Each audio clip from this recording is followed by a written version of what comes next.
조선 후기 19세기 말 그리고 일제시대를 맞은 20세기 초에 일어나는 사상이 있습니다. 개벽 사상이 바로 그것입니다. 개벽 사상이 왜 일어났겠습니까? 새의 암울한 상황 속에서 미래의 새 희망을 바라보는 그런 사상이 개벽 사상이었죠. 최재우의 동학 사상, 손병희의 천도교 사상, 강증산의 증산교 등이 바로 그런 개벽 사상 운동이었습니다. 유불선의 일치를 주장하며 미륵불처럼 미래를 구원할 메시아가 일어날 것이다 하는 사상 말입니다. 그런 신앙 종교들이 왜 태동했겠습니까? 시국이 어수선할 때 그런 미륵불, 미래를 구원할 메시아가 이 땅에 도래할 것을 내다보고 있었기 때문이죠. 그 후에는 그런 사상을 펼친 주창자가 교주가 되고 지금은 신으로 떠받든 상태입니다. 그렇다면 21세기를 살아가는 우리 시대에는 그런 일들이 없겠습니까? 지금도 우리 곁에 끊임없는 교주들이 일어나고 있고, 심지어 기독교 안에 선교 단체도 그런 일들이 일어나고 있습니다. 그 대표적인 선교 단체가 인터콥이라 할 수 있죠.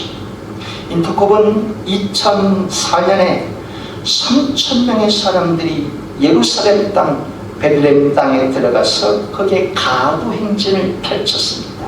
이른바 땅 밟기 행사, 땅 밟기 퍼포먼스를 벌인 것이었죠. 이유인즉 여리고 성읍을 하루에 한 바퀴씩 돌아라. 그것이 땅 밟기의 배경이다.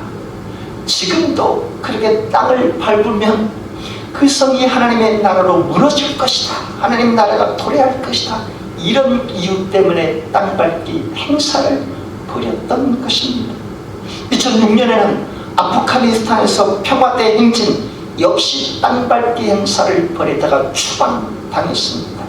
2007년에는 아프가니스탄에 그곳으로 떠난 분당 생물교회 23명의 성도들이 탈레반을 자극하다가 생포돼서 그리고 그 중에 피살된 사람도 있었습니다. 그런 비방과 참극을 맞이했다면 우리가 행하고 있는 땅 밟기 행사가 과연 하나님이 기뻐하실 일일까? 이런 생각을 한 번쯤 해봐야 되는 것 아니었겠습니까? 그런데도 2014년에 인터콥 소속 청년들이 인도의 불교 사원에 들어가 여전히 그 짓을 벌인 일이 있었습니다. 2017년에는 중국인 선교사들이 파키스탄 땅에 그 일을 행하다가 참변을 당한 일이 있었는데 그들 역시 인터콥 소속 선교사들로 밝혀진 바 있습니다. 그런 상황이라면 인터콥의 총재인 최바울 선교사가 궁지에 몰릴 법하지 않았겠습니까? 그런데 왜 그걸 그 당시에 한국기독교총연합회 회장인 정광훈 목사님이 그에게 면죄부를 줘버렸습니다. 자신을 선지자라고 주장한 정광훈 목사는 신사도 운동을 벌인 최바울 선교사를 옹호해줬던 것이죠. 그로부터 서로 주거니 받거니 2019년 6월 인터콥 성지인 상주의 그곳에서 정광 목사가 가서 집회를 인도했고, 정광 목사가 청와대 앞에서 단식 투쟁을 하던 2019년 6월에 최바울 선교사가 그곳에 가서 격려하고 위로해줬다는 사실입니다. 인터콥은 현재 한국의 정통 개신교 교단들로부터 교류나 참가 집회 금지 상태를 엄히 내리고 있습니다. 왜냐하면 요수아가 여리고 성을 통해서 행진한 그것이 그 일 땅 밟기를 지금도 무모하게 쫓고 있기 때문입니다. 요한계시록에 나오는 이 종말론을 세대주의 종말론으로 심취해 있고, 카드나 그리고 바코드나 더 나아가 생체 칩을 666이라고 여기고 있기 때문이요. 지금 코로나19의 백신을 맞으면 백신 속에 있는 어떤 기능이 DNA를 자극해서 세계 단일 정보의 하수인으로 만든다는 음모론을 펼치고 있습니다. 그러나 생각해 보시기를 바랍니다. 어느 지역에, 우리나라도 좋고 외국의 어느 마을 지역에 한번 땅바퀴를 쭉 한다고 해서 그 성에 하나님의 나라가 도래하는 것입니까? 내가 누군가 와서 만나고 한번 왔다고 해서 그게 완전 하나님의 나라로 변하는 것이겠습니까? 그 일을 하나님이 원하시는 것이겠습니까? 하나님이 원하시는 선교는 그 지역에 들어가 함께 살을 맞대고 살아가면서 거기 녹아드는 것, 사랑하고 섬기고 보살피고 돌보면서 함께 울고 웃으면서 살아가는 삶을 통해, 소금처럼 빛처럼 살아가는 삶을 통해 그 지역이 변화되는 것 아니겠습니까? 이 땅이 하나님 나라에 돌아오길 원한다면 왜 예수님께서 하늘 보좌를 버리시고 이 땅에 친히 내려오셔서 3년 동안 사시면서 제자들의 발을 닦아주시고 병든 자를 고쳐주시고 아픈 자들을 어루만져 주셨겠냐 하는 것이죠. 주님이 기뻐하시는 선교는 그 지역에 들어가 함께 삶을 살면서 사랑하고 섬기는 삶을 통해 선교가 일어나기를 원하시는 것이지, 연례 행사처럼 땅밟기 행사하거나 퍼포먼스를 벌인다고 그 지역이 변화되는 것은 아니라는 사실입니다. 그럼에도 인터컵은 지금도 매번 그런 연례 행사처럼 그 일을 주도하며 젊은이들을 그 현장으로 무모하게 몰아붙이고 있다는 사실이죠. 요한계시록을 쓰게 하신 성령님께서도 요한계시록을 문자 그대로가 아니라 거기에 수많은 상징들을 부여하셔서 쓰게 하셨다는 사실입니다. 그런데도 옛날에는 666을 내로황지라고 여겼는가 하면 그 위에는 컴퓨터가 666이다, 그 위에는 신용카드가 666이다, 그 위에는 베리칩이 666이다. 지금은 코로나 백신 그것이 666이다라고 단정해버리는 세대주의 종말론에 심취해 있는 게 인터컵의 상황입니다. 그러나 제가 부족하지만 성경을 43독 읽으면서 신구약을 총체적으로 연구한 결과 666은 스스로 죄인 줄라 여기는 이단 사이비들의 교주요 뿐만 아니라 기성 기독교 단체 종교 지도자들 가운데 정치 권력의 하수인으로 정치 권력의 나팔수 역할을 하려는 자가 666이요. 그를 추종하는 세력들이 666임을 알게 되었습니다. 그렇다면 인터컵과 관련해서 주님께서 우리에게 깨닫게 하시는 바가 무엇이겠습니까? 시대가 힘들 때마다 그런 미륵불, 그런 구원자, 재림주 역할을 하는 사람들이 우후죽순 일어나고 있고 앞으로도 수많은 재림주들은 또다시 등장할 것입니다. 그때 우리를 어떻게 하시기를 주님은 원하시겠습니까? 주어진 상황 속에서 하나님의 말씀으로 시대를 분별하며 깨어있기를 원하시는 주님 아니겠습니까? 왜 그런데도 기독교, 정통 기독교인들이 그런 신천지 집단이나 인터컵과 같은 사이비 선교 집단에 빠져드는 것이겠습니까? 그들은 성경의 구절을 자의적으로 편집하고 짜맞추기 해서 교리를 만들어내고 그것으로 구원의 우월주의를 강조하고 있습니다. 그들은 보통 사람들이 하지 못하는 무모한 선교를 주창하면서 자신들이 선교적 우월감에 도취되어 있는 것으로 생각하며 기존 정통교인들은 성경이 무식하다고, 성경도 알지 못하다고 비난이 되고, 기존 정통교인들 향해서 성교도 없다, 성교도 하지 않는다고 비난하는 그들 스스로의 영적인 우월감에 도취되어 있는 까닭이요, 성경에 대해서 짜맞춘 짜집기한 성경 구절을 우리 자신에게 들이대냐, 나는 성경을 참 몰랐네, 너무 몰랐네 하는 자괴감에 빠지기도 하고, 그 열정적으로 성경을 가는 이들의 모습 앞에 나는 저렇게 성경을 못하네, 열등감에 빠져들 수 있다는 것이죠. 그러나 분명한 사실은 수많은 이단들은 성경을 짜집기 하여 자기들의 교리를 만들고 교조를 내세우고 신격화하고 재림주 행사를 한다는 사실이죠. 더 나아가 수많은 선교단체들 가운데 그런 무모한 선교단체들, 사이비 선교단체들은 자신들의 선교 행위를 영적인 우월감에 의식을 갖고 살아가고 있다는 사실입니다. 이런 상황에 우리 자신이 어떻게 분별하며 믿음으로 깊이 살아갈 수 있겠습니까? 오직 예수 그리스도의 터 위에, 교회의 터 위에, 말씀 안에 자라가야만 분별하고 우리가 주님의 은혜로 세움받아 살아갈 수 있다는 사실입니다. 오늘 이것이 본문을 통해 우리에게 일깨우시는 주님의 메시지입니다. 에베소서는 바울이 3차 전도여행을 마치고 로마의 가택 연금 상태에서 써보낸 편지라고 했습니다. 바울이 53세의 나이, AD 53년에 3차 전도여행 때 에베소에 들어가서 세워진 교회였지요.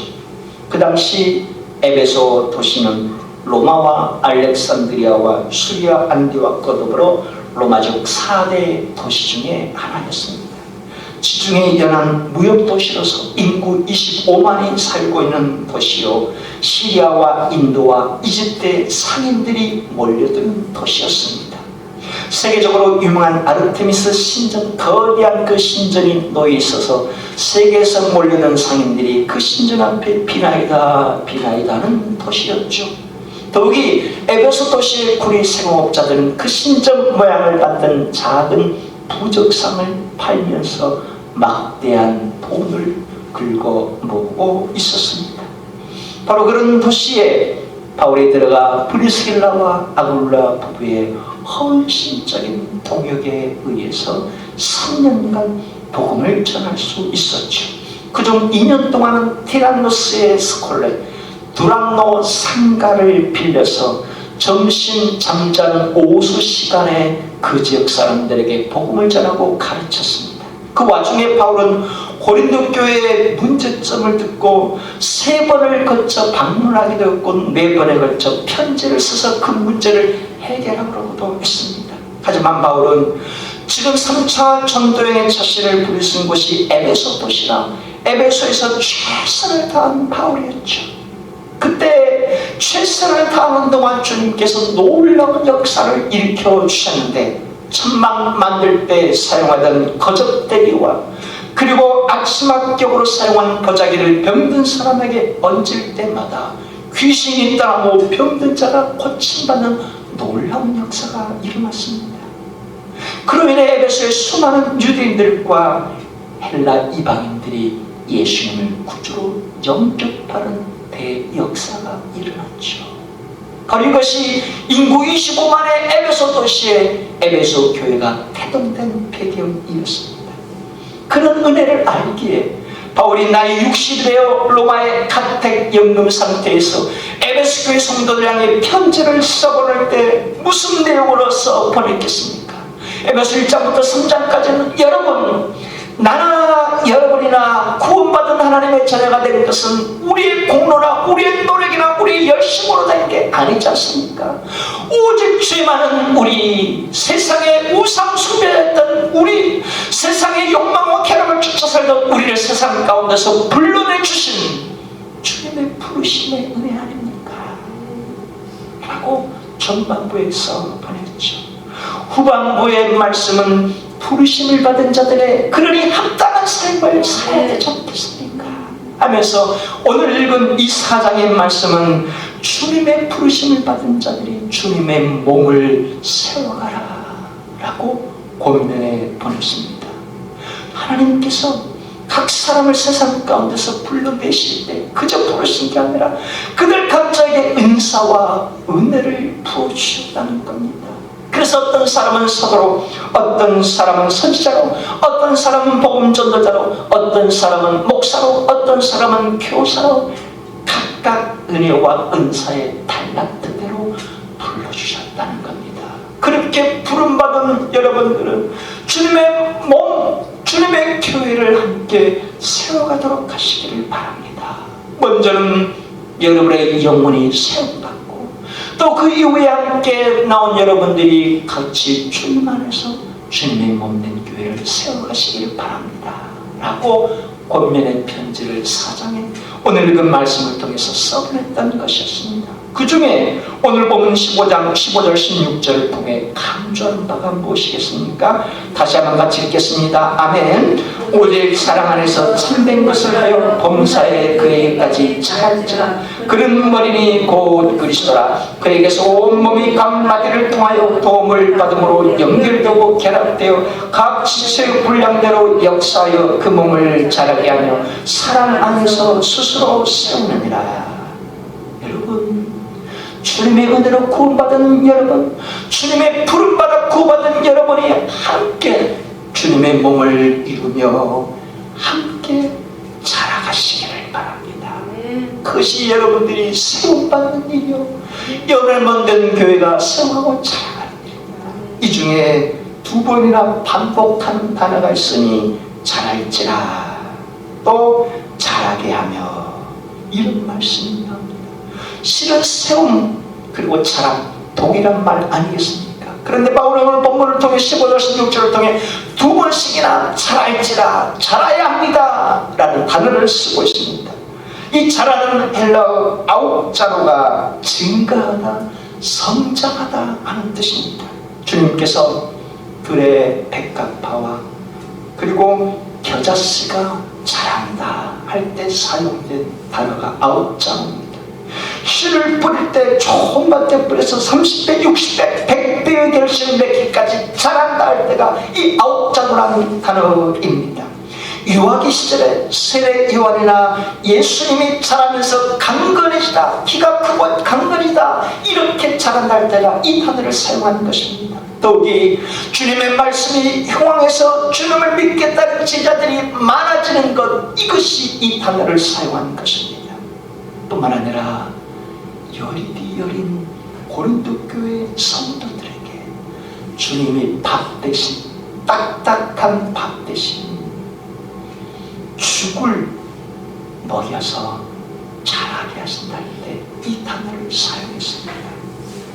손대면 툭 하고 터질 것만 같은 그대.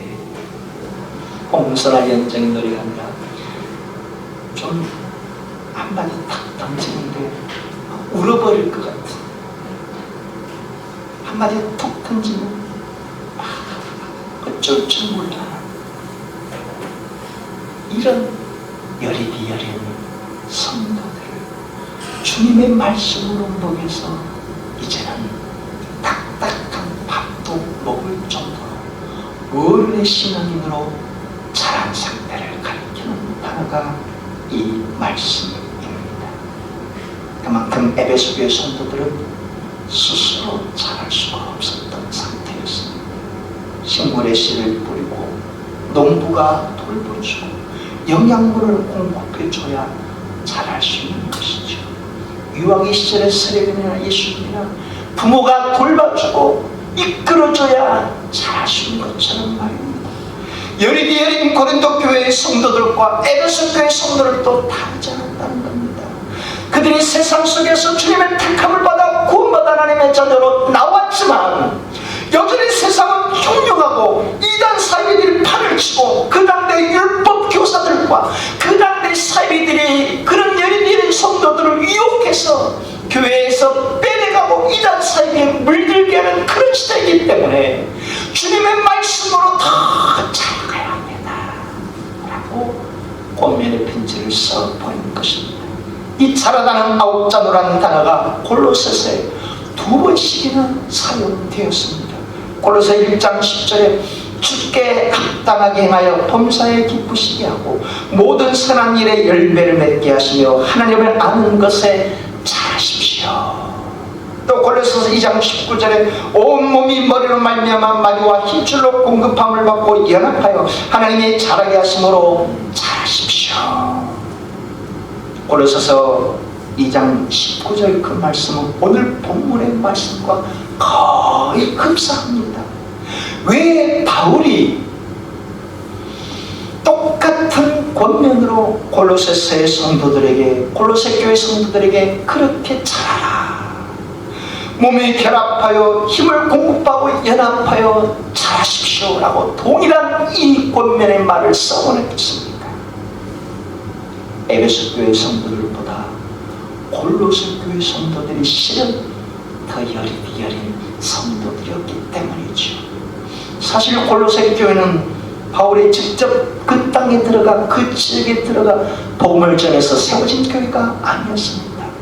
바울이 3차 전도여행 때 두란노스의 스콜레 도라노 상가에서 복음을 전하고 있을 때 골로새 지역의 상인이었던 사업가였던 에바브라가 그 골로새에서 160km 떨어진 에베소에서 와서 장사를 하다가 바울을 만나게 되었고 바울이 전한 예수 그리스도의 복음으로 생명을 얻게 된 자였습니다.